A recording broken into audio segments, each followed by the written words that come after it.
I'm a feminist. I am an athlete. I'm a musician. I enjoy helping others. I am an artist. I am bilingual. I'm a big nerd. I love traveling and exploring the world. I'm determined to accomplish my goals. I believe in equality. I volunteer in my community. I'm an open-minded individual ready for new challenges. I am an advocate. I am part of the Black Lives Matter movement. I value and respect all the religions of the world. I am Muslim. I am Muslim. I am Muslim. I am Muslim. I am a Muslim. I am Muslim. I am Muslim.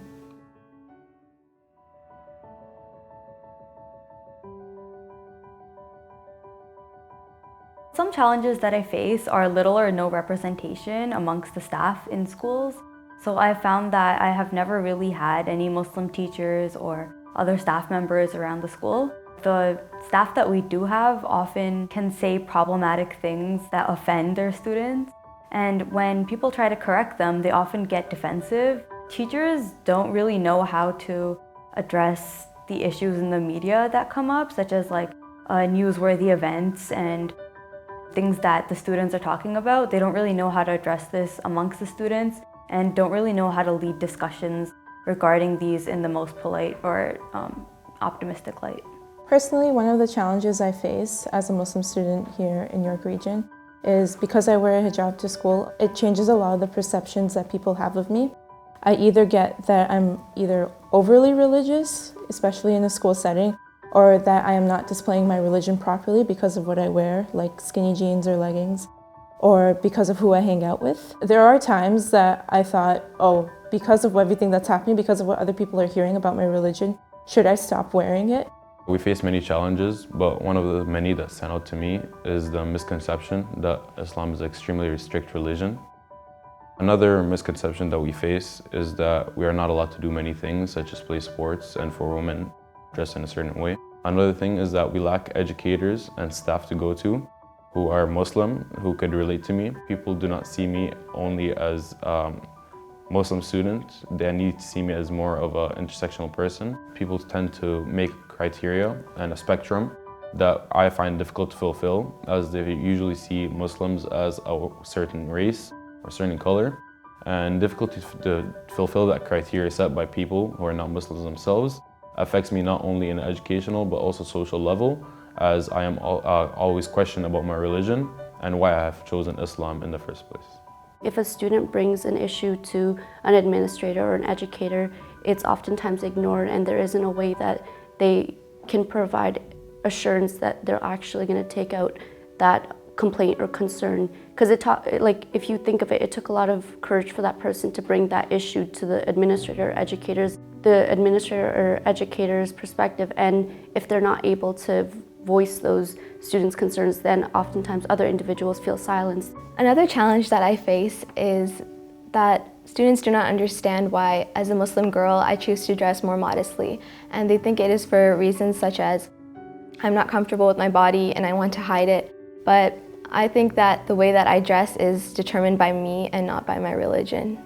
Some challenges that I face as a Muslim student in York Region are other students and peers and staff judging, or I feel maybe ridiculing me for being a Muslim.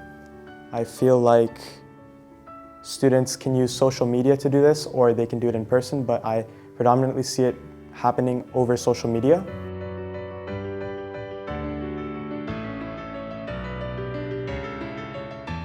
One thing that allies can definitely do is educate themselves about all different types of Muslim culture and understand that Islam is not a monolith and everything is not the same for every person. They need to understand that Islam is very diverse, and the things that one person does is not necessarily the things that everyone does. As an ally, you could see me as a whole person. I am not only classified by my religion, but also by my gender, race, sexuality, and class, and my ability also. You could also see me as an intersectional person, not just by my appearance. There are many more dimensions to myself than just what you see right in front of you. So do not judge me just on based what you see. What a lot of Muslim students are struggling with in our school, even in YRDSB, is that they have no one to talk to if they have issues regarding their religion, if they are experiencing any sort of bullying. And so if there is somebody that's there that can understand and talk to students that are struggling with it, That would be really helpful. I think allies can be more supportive and understanding of different holidays such as Eid.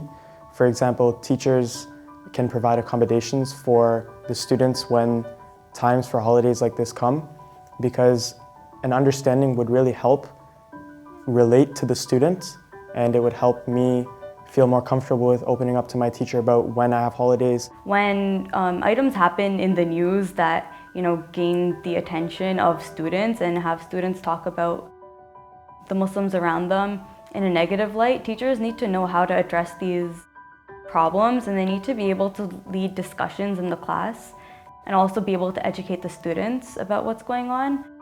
If you do have a large platform on social media, I would like you to leverage your power. Use that as a platform to build and support us as Muslims by fighting those misconceptions about Islam. If you see any microaggressions, you need to stand up and do not ignore the situation, whether it's online or whether it's in person. Allies can be people in the school, peers or staff, that are educated about the religion and are able to provide accommodations and make sure that no negativity is being spread.